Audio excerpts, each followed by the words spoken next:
de-weaponizing your device. Man, that's a good one. So let's talk about that.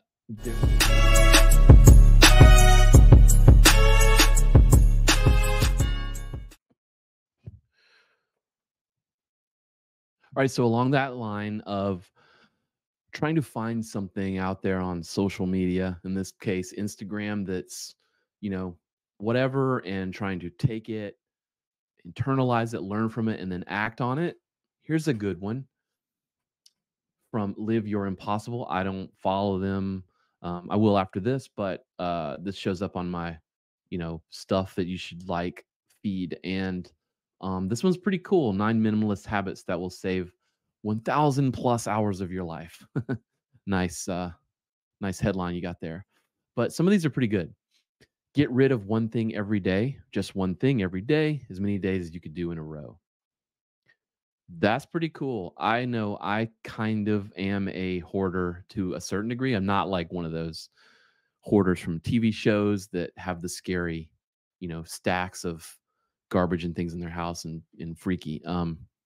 I do tend to hang on to things for what I interpret as sentimental value. And, that's probably not good. I like this idea of getting rid of one thing. And I think I'm going to try that.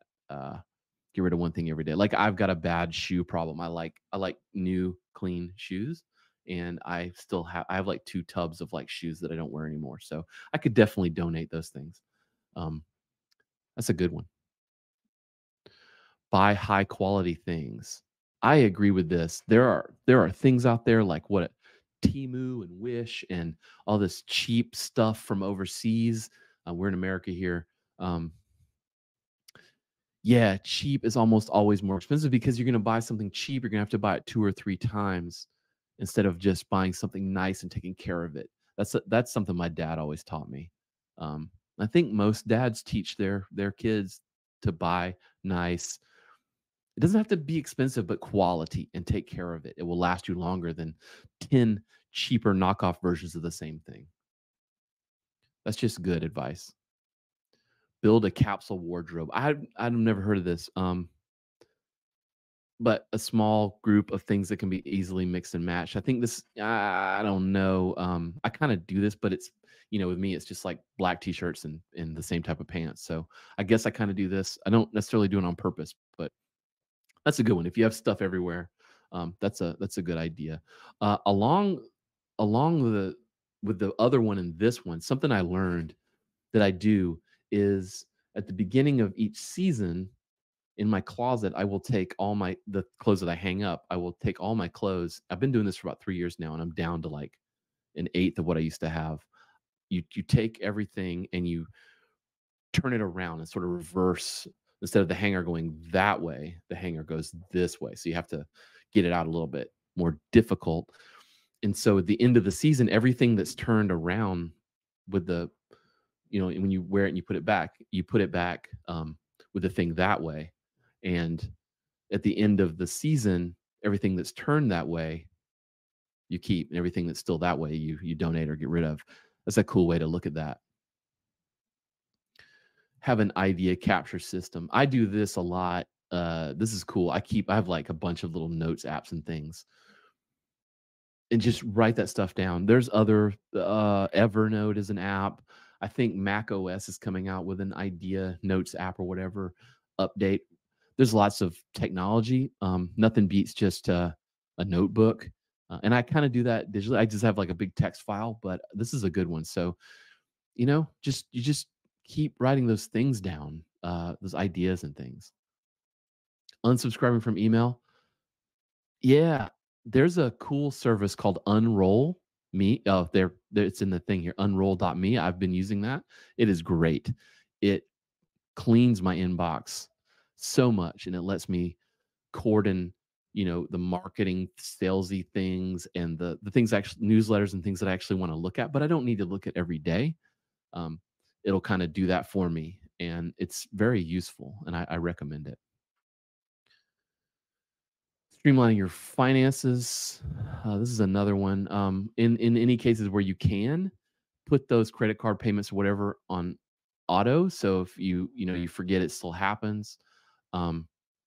just take stock of things you're subscribing to. I did this just the other day, and we realized I was paying for Disney Plus twice, which was really cool to save some money on that. You can look at your contributions to your 401k or whatever. If you don't have a 401k, take the time and get one.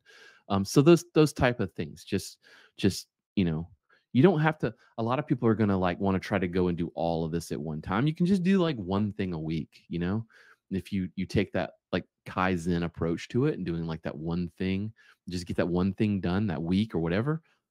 Over the next few months, you're gonna have a lot of stuff done. And that's the difference between getting it done and thinking about it and worrying about it and not doing it. De-weaponizing your device. Man, that's a good one. So let's talk about that. There's a thing on the iOS that will tell you your usage. Like at the end of the week, it will give you a report of like how much you're using it every day or whatever. That thing is depressing sometimes. Now I use mine a lot for work, for this kind of content creation. So I'm on there creating, which I don't know if that's an excuse to be better. I'm not sure, but you can do things like setting screen time limits. I think a lot of the devices can do that. I've read that putting the device in grayscale. I've got a friend that has done that, and she said it really helped. Um, I also have a friend that really likes. I think he really likes all the notifications, all the little red dots showing up. I think it makes him feel important or whatever. Um, I hate those things, and they give me anxiety when there's like when I see the red dot on the Slack or the text, and there's like 14. Turn those things off, especially on something like a messaging thing like at work or whatever, like a chat tool. A lot of tech people will be using those little chat tools. Slack is one, whatever. You don't need to see it all. It's there. You look at it when you need to. Um, so yeah, those things can get in your head. Oh, it's got two on one screen here. Prune your to-do list. That's a cool one. Keep it short. Um, the quote here, Jim Collins, is a good one. If you have more than three priorities and you don't have any, you don't have any. I think that you can really only get one kind of important thing done per day. And if you can get through that thing that day, then it's been a good day. A lot of times when I'm coaching people or whatever, they're trying to do too much. They're making their list too big or too detailed or whatever. Don't let the making of the list come in place of the actual thing that needs to get done. Okay. There's a old, I think it's called Get Shit Done or Getting It Done or whatever. I don't actually remember the name of it, but that's where this came from.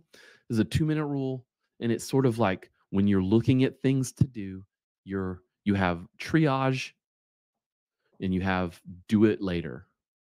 Okay, they're in the get it done. It's like do it now, give it to someone else, do it later. I think. Anyway, this thing, if you can do it in 2 minutes, just do it. Right? Tasks tend to uh, get harder, they get more difficult the more we put them off, and also work expands to fit the amount of time that you've given it to happen in. Those two things you need to remember. So if there's something, if there's an email you need to send, or someone's asking for something, you can just get the file and send it to them. Do it now. Just get it out of the way. Don't let it just sit there. Um, I would love your thoughts on this too. Let me know. Hit it up. Put it in the comments. Some stuff that you would add to this, or some things you disagree with. I'd love to hear from you. Thank you.